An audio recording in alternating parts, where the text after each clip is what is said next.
The Power of Habit, Charles Duhigg. Section 1, The Habit Loop, How Habits Work. In the fall of 1993, a man who would opened much of what we know about habits walked into a laboratory in San Diego for a scheduled appointment. He was elderly, or said over 6 feet tall, and neatly dressed in a blue button-down shirt. His thick white hair would have inspired envy at any 50th high school reunion. Arthritis caused him to limp slightly as he placed the laboratory's hallways, and he held his wife's hand, walking slowly as if unsure about what each new step would bring. About a year earlier, Eugene Pauly, or EP, as he would come to be known in medical literature, had been at home in Playa del Rey preparing for dinner when his wife mentioned that their son Michael was coming over. "Who is Michael?" Eugene asked. "Your child," said his wife, Beverly. "You know, the one we raised." Eugene looked at her blankly. "Who is that?" he asked. The next day, Eugene started vomiting and writing with stomach cramps. Within 24 hours, his dehydration was so pronounced that a panicked Beverly took him to the emergency room. His temperature started rising, hitting 105 degrees as he sweated a yellow halo of perspiration onto the hospital suite. He became delirious, then violent, yelling and pushing. When nurses tried to insert an IV into his arm, only after sedation was physician able to slide a long needle between two vertebrae in the small of his back and extract a few drops of cerebrospinal fluid. The doctor performing the procedure sensed trouble immediately. The fluid surrounding the brain and spinal nerves is a barrier against infection and injury. In healthy individuals, it is clear and quick-flowing, moving with an almost silky rush through a needle. The sample from Eugene's spine was cloudy and dripped out slowly as if filled with microscopic grit. When the results came back from the laboratory, Eugene's physicians learned why he was ill. He was suffering from viral encephalitis, a disease caused by a relatively harmless virus that produces cold sores, fever, blisters, and mild infections on the skin. In rare cases, however, the virus can make its way into the brain, inflicting catastrophic damage as it chews through the delicate folds of tissue where our thoughts dreams. And according to some souls reside, Eugene's doctors told Beverly there was nothing they could do to counter the damage already done, but a large dose of antiviral drugs might prevent it from spreading. Eugene slipped into a coma and for 10 days was close to death. Gradually, as the drugs fought the disease, his fever receded and the virus disappeared. When he finally awoke, he was weak and disoriented and could not swallow properly. He could not form sentences and would sometimes gasp as if he had momentarily forgotten how to breathe. But he was alive. Eventually, Eugene was well enough for a battery of tests. The doctors were amazed to find that his body, including his nervous system, appeared largely unscathed. He could move his limbs and was responsive to noise and light. Scans of his head revealed ominous shadows near the center of his brain. The virus had destroyed an oval of tissues close to where his cranium and spinal column met. "He might not be the person you remember," one doctor warned Beverly. "You need to be ready if your husband is gone." Eugene was moved to different wing of the hospital. Within a week, he was swallowing easily. Another week and he started talking normally, asking for jello and salt, flipping through television channels and complaining about boring soap operas. By the time he was discharged to a rehabilitation center 5 weeks later, Eugene was walking down hallways and offering nurses unsolicited advice about their weekend plans. Eugene was walking down hallways and offering nurses unsolicited advice about their weekend plans. I don't think I have ever seen anyone come back like this, a doctor told Beverly. I don't want to raise your hopes, but this is amazing. Beverly, however, remained concerned. In the rehab hospital, it became clear that the disease had changed her husband in unsettling ways.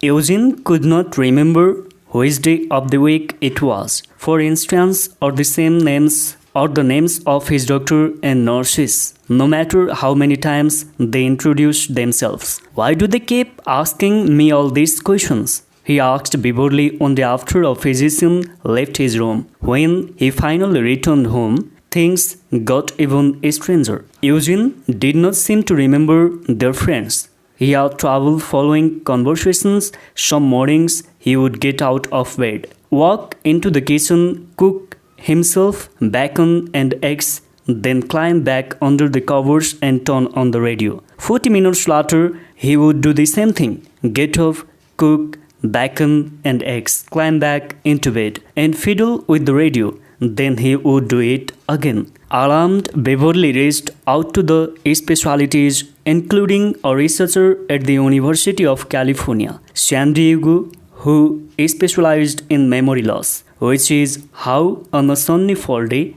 Beverly and Eugene found themselves in a nondescript building on the university's campus, holding hands as they walked slowly down a hallway. They were shown into a small exam room. Eugene began chatting with a young woman who was using a computer. Having been in electronics over the years, I am amazed at all this, he said, gesturing at the machine she was typing on. When I was younger, that thing would have been in a couple of 6-foot racks and taken up this whole room. The woman continued pecking at the keyboard. Eugene chuckled. This is incredible, he said. All those printed circuits and diodes. This is incredible, he said. All those printed circuits and diodes and triodes. When I was electronics, there would have been a couple of 6-foot racks holding that thing.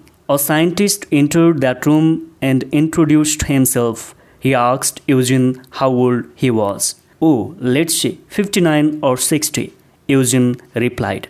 He was 71 years old. The scientist started typing on the computer. Eugene smiled and pointed at it. That is really something, he said.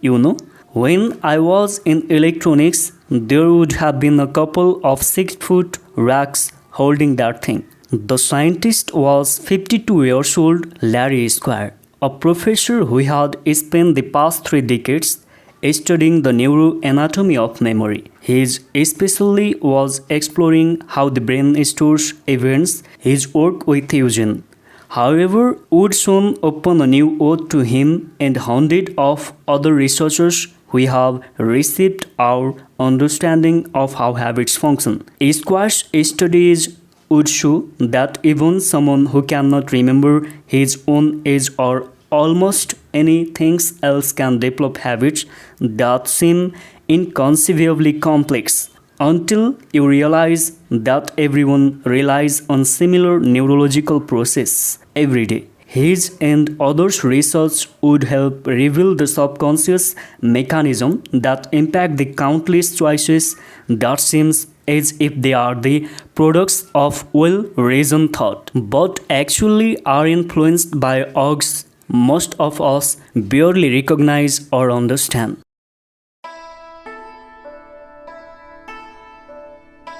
By the time Squire met Eugene, he had already been studying images of his brain for weeks. The scans indicate that almost all the damage within Eugene's skull was limited to a 5 cm area near the center of his head. The virus had almost entirely destroyed his medial temporal lobe, a sliver of cells which scientists suspected was responsible for all sorts of cognitive tasks such as recall of the past and the regulation of some emotions. The completeness of the destruction did not surprise Squire. Viral encephalitis consumes tissue with a ruthless, almost surgical precision. What shocked him was how familiar the images seemed. 30 years earlier, as a PhD student at MIT, Squire had worked alongside a group studying a man known as H.M., one of the most famous patients in medical history.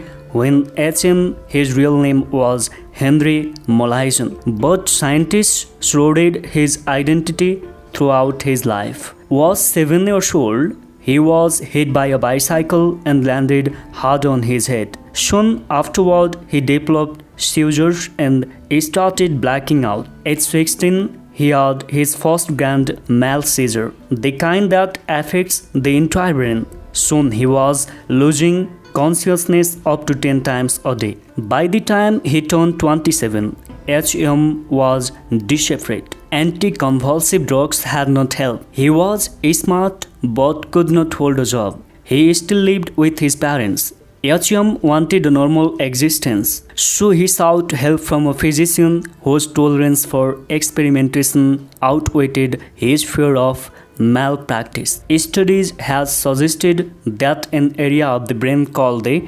hippocampus might play a role in seizures. When the doctor proposed cutting into H.M.'s head, lifting up the front portions of his brain, and with a small straw sucking out of the hippocampus and some surrounding tissue from the interior of his skull, H.M. gave his consent. This surgery occurred in 1953, and as H.M. held his seizure short, almost immediately, however, it became clear that his brain had been radically altered. H.M. knew his name and that his mother was from Ireland. He could remember the 1929 stock market crash and news reports about the invasion of Normandy. But almost everything that came afterward, all the memories, experiences, and struggles from most of the decade from his surgery, had been erased.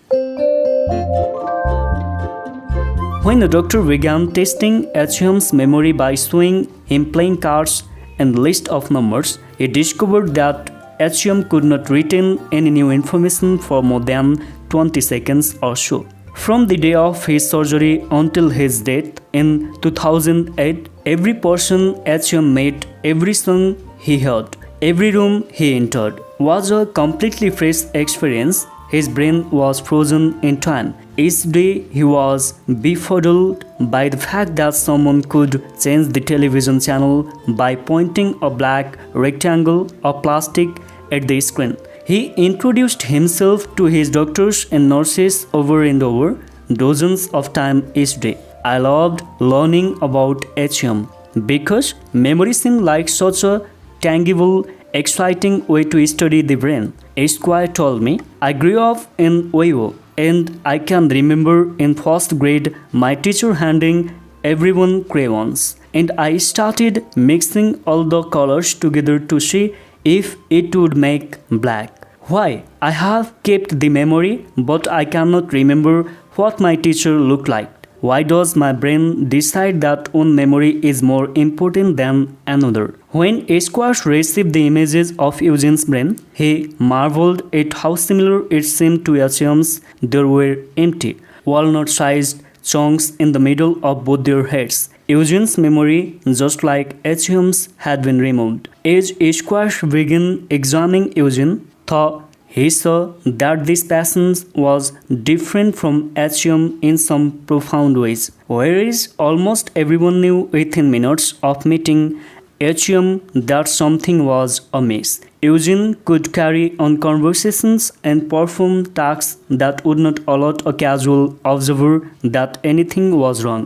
The effects of HM surgery had been so debilitating that he was institutionalized for the remainder of his life. Eugene, on the other hand, lived at home with his wife. HM could not really carry on conversations. Eugene, in contrast, had an amazing knack for guiding almost any discussion to a topic he was comfortable talking about at length, such as satellites. He had worked as a technician for an aerospace company or the weather.